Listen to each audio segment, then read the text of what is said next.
Hi friends, నేను ఇప్పుడు అరకులోని tribal మ్యూజియంలో ఉన్నాను. ఈవినింగ్ టైంలో వీడియో తీయడం వల్ల ఇంత క్లారిటీగా లేదు. ట్రైబల్ మ్యూజియం ఇది. అయితే వర్షం రావటం వల్ల ఇదంతా చాలా మంచిగా అనిపించట్లేదు, నీట్గా లేదు. ట్రైబల్ మ్యూజియం లోపల ఏమేమి ఉన్నాయో మీకు అన్నీ ఎక్స్ప్లోర్ చేయాలి.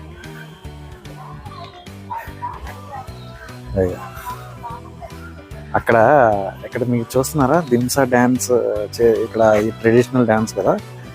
అక్కడ ఆర్టిఫిషియల్గా వాళ్ళు ఉంటారు, అక్కడికి వెళ్ళి ఫోటో దిగొచ్చు. ఆర్టిఫిషియల్ బొమ్మలు అవి. అక్కడ మనం మధ్యలో నిలబడి ఫోటోలు దిగొచ్చు. ఓకే, మీకు చూపిస్తా. ఇప్పుడు